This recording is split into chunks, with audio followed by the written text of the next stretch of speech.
நம்முடைய பிதாவாகிய தேவனாலும் கர்த்தராக இயேசு கிறிஸ்துனாலும் உங்களுக்கு கிருபையும் சமாதானமும் உண்டாவதாக. இன்றைக்கு நம்ம என்ன தியானிக்க போறோம்னா, இயேசு கிறிஸ்து மனுஷனா இந்த உலகத்தில் பிறக்கும் பொழுது அவருக்கு எல்லாமே தன்னுடைய மரண பாடுகளை பற்றி அவருக்கு முன்னதாகவே அவருக்கு தெரியும்.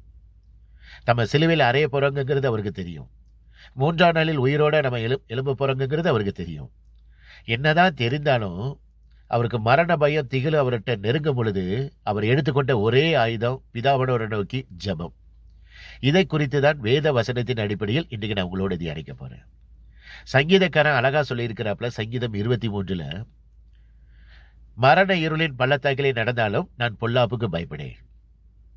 மத்தேயு 28வது அதிகாரத்துல இயேசு கிறிஸ்து பிதாவானவரை நோக்கி ஒரு ஜெபம் பண்றாரு. அதை 3 டைம் பண்றாரு. என்ன ஜெபம்னா, என் பிதாவே, இந்த பாத்திரம் என்னை விட்டு நீங்க கூடுமானால் நீங்கபடி செய்யும், ஆகிலும் என்னுடைய சித்தத்தின்படி அல்ல உம்முடைய சித்தத்தின்படி ஆக கடவுது என்று சொல்லி பிதாவானவரை நோக்கி 3 முறை அந்த ஜெபம் பண்ணிக்கிறாரு.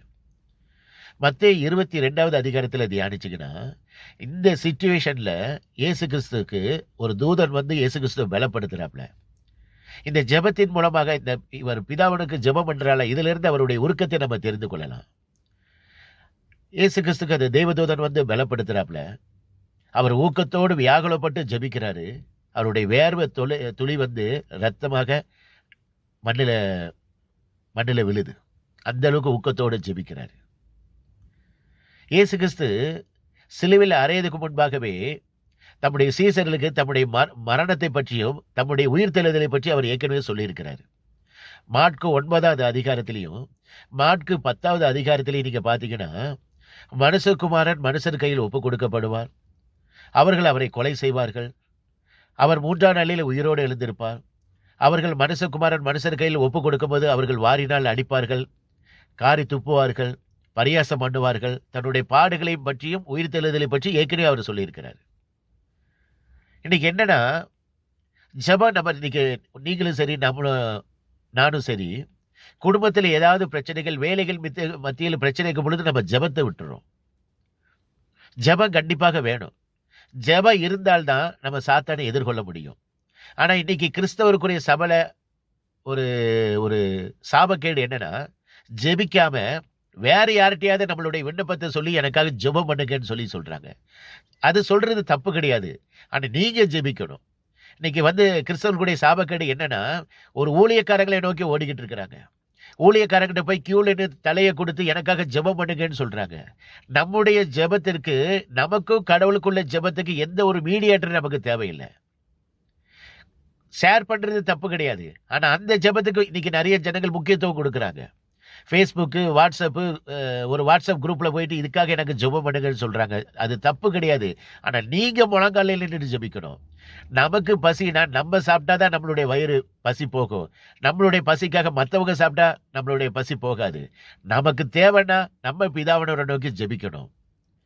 நல்லா கேட்டுக்கோங்க. இயேசு கிறிஸ்து பிறந்த நாள் முதற்கொண்டு சிலுவையில அறைய தன்னுடைய ஒப்பு கொடுக்கும் பொழுது பிதாவுடைய சித்தத்தை நிறைவேற்றுவராக இருந்தால் ஜெபத்துக்கு அவர் முக்கியத்துவம் கொடுத்தார்.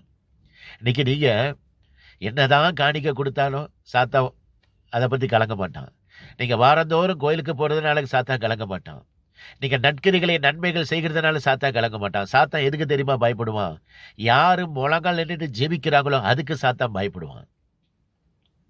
அந்த ஜெபத்துக்கு அந்த அளவுக்கு வல்லமை உண்டு. அந்த ஜெபத்தினாலதான் நம்ம சாத்தான் எதிர்கொள்ள முடியும். அதனாலதான் எபிரேயர் 11வது அதிகாரத்துல பாத்தீங்கன்னா, மேன்மையான உயிர்த்தெழுதலை பெறும்படிக்கு தங்க விடுதலை பெறக்கூட இல்லாம சம்மதிக்கப்படாமல் வாதிக்கப்பட்டார்கள். யாரு? பரிசுத்தமான ஊழியக்காரர்கள், அப்போஸ்தலர்கள். வாளால் அறுப்புண்டு போனார்கள், கல்லெறியுண்டார்கள், பட்டயத்தால் வெட்டுண்டு போனார்கள். இந்த உலகம் அவர்களுக்கு பாத்திரமாக இருக்கவில்லை. வெள்ளாட்டு தோள்களை போர்த்து கொண்டு பலவித பாடுகளை அனுபவித்தார்கள்.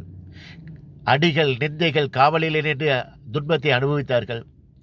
வனாந்தரங்களிலும் மலைகளிலும் கண்மலைகளிலும் குகைகளிலும் பூமியின் வெடிப்புகளிலும் சிதறுண்டு அலைந்து போனார்கள். இன்னைக்கு நம்மளுடைய ஜெபம் எப்படிப்பட்டதாக இருக்கிறது? அதனாலதான் மத்தேயு 26வது அதிகாரத்துல ஜெபத்தை பத்தி சொல்லி இருக்கிறாரு. மத்தேயு 6வது அதிகாரத்துல, மாயக்காரர்களை போல ஜெபம் பண்ணாதிருங்கள். மாயக்காரர்கள் எப்படி தெரியுமா ஜெபம் பண்ணுவாங்க? மனுஷர்கள் பார்க்கும்படியாக ஜெபம் பண்ணுவார்கள். வீதிகளில் நின்று, வாட்ஸ்அப் குரூப்புகளில் நின்று, ஆலயங்களில் நின்று ஜெபிப்பார்கள். ஆனா நம்ம ஜெபம் எப்படிப்பட்டதாக இருக்கணுமா? உன் அறை வீட்டுக்குள் பிரவேசித்து உன் கதவை பூட்டி அந்தரங்கத்தில் இருக்கிற உன் பிதாவை நோக்கி ஜெபம் பண்ணு. அப்பொழுது அந்தரங்கத்தில் இருக்கிற உன் பிதா உனக்கு வெளியரமாக பலனளிப்பார். நம்மளுடைய ஜெபம் எப்படிப்பட்டதாக இருக்கிறது? அதனால ஜெபத்துக்கு முக்கியத்துவம் கொடுங்க. இயேசு கிறிஸ்துவை நமக்கு முன்மாதிரியாக வைத்துக் கொள்ளுங்க. அவர் அதிகாலையில் பிதாவுடன் நோக்கி போவார். எதுக்காக? ஜெபிக்காக. தனியே ஒரு இடத்துக்கு போவார். எதுக்காக? ஜெபிப்பதற்காக போகிறாரு. அதிகாலையில் என்னை தேடுகிறவன் கண்டடைவான் என்று சொல்லியிருக்குது. ஜெபத்திற்கு முக்கியத்துவம் கொடுங்க. ஜெபம் இருந்தால்தான் நம்மளுடைய வாழ்க்கை ஜெயமாக இருக்கும்.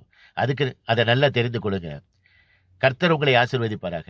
இந்த உலகத்துல உண்மையான ஒரே ஒரு தெய்வம் இயேசு கிறிஸ்து ஒருவர் மட்டுமே. வேத வாக்கியங்கள்படி அவர் நமக்காக மரித்து, இயேசு கிறிஸ்து நமக்காக மரித்து, வேத வாக்கியங்கள்படி இயேசு கிறிஸ்து அடக்கம் பண்ணப்பட்டு, வேத வாக்கியங்கள்படி 3ஆம் நாள் இயேசு கிறிஸ்து உயிரோடு வந்தார். இன்றைக்கு இயேசு கிறிஸ்து உயிரோடு இருக்கிறார்.